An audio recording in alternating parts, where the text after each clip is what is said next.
هلکه ته زموږ د ماشومان د بې عزتۍ کوشش کې راځه چې اوس ستا موږ علاج وکړو. هلکه ودرېږه. نه ودرېږم تاته بچیا.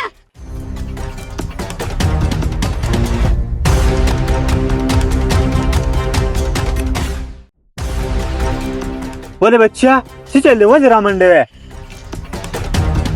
پاپا ما پسې هلک روان دی ما دغه ځای له لاس راوړي. دا بدبخته کس څوک دی چې تا له غلط ځای له لاس دروړو؟ او بچې ته نر سړی چې ته ترې راوتښتېدې او خپل مور او پلار دې په ټیم خبر کړو. بچې دا کس ته ماته وښیه چې دی د کوم ځای دی او څوک دی؟ پاپا دا دې شي چلو که نه او میخلان نه دی.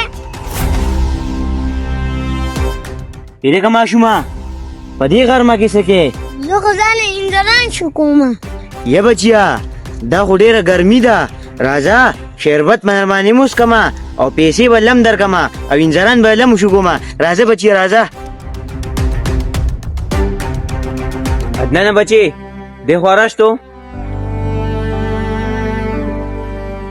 دا وخت ډېر خراب راوتی دی خو ته پراویټ ځایونه پیژنې؟ انکل زه خو پراویټ ځایونه نه پیژنم دا څه ته وي؟ بچی پراویټ ځایونه دوی ته وي که نه؟ مخ شو، سینې شوې، دا کوناټي شو او دا پتنان شو چې دا ځایونه د چا ټچ کړو که نه نو پوه شه چې هغه تا د په زړه کې څه غلط څه لري او نیت یې صفا نه دی نو په ټیم به د ډاریک راتښتې.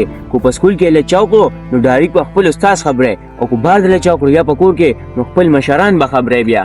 ها انکل که دا چل بیا چا وکړو ستا به بیا خبرومه.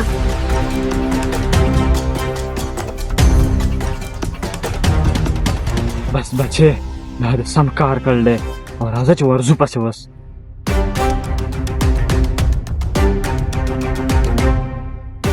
هلکه ته زموږ د ماشومان د بې عزتۍ کوشش کې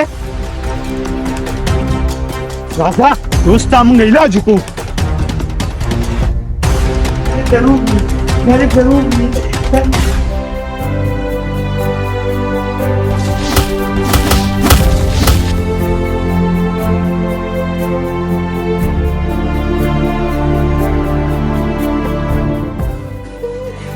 هلکه دا ولې زما د بچې څه چل کړلی دا ولې؟ مشره دا تپوس خو د زوی نه وکړه ده خو زما د ماشوم د بې عزتۍ کوشش کړی دی.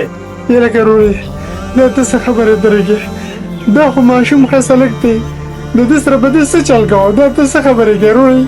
مشره ستا د زوی زما د زوی د بې عزتۍ پوره کوشش کړلی خو شکر په دې دی ما د خپل بچي ته پراویټ ځایونه ښودو چې دی له څوک ګوتې دروړي نو ته به مونږ په ټایم خبرې او راتښتې به ترې نه. ښه ده دا خو له بې عزتي نه ده کړې خو بې عزتي وله چېرې کړې نو دی ما له ویشتو ډز نه علاوه مې ورسره بل اړو کار کوو نه. هو اوس مې هم دومره وغربو چې د قیامت د ورځې پورې به دې د چا د بچو د بې عزتۍ کوشش ونه کړي. کتونکو دا هلک ما وغربو نو تاسو ووایه چې دا ما ښه وکړه خو بد مې وکړه. کتونکو خپلو بچو ته پراویټ ځایونه وښایئ چې څوک ول د بې عزتۍ کوشش ونه کړي خو چېرې چا ول د بې عزتۍ کوشش وکړو نو چې خپل مور او پلار په ټایم خبرې. کتونکو دا ویډیو د سره زیات نه زیات شیر کړئ، زموږ پیج فالو کړئ، چینل سبسکرایب کړئ. لوی الله په امان.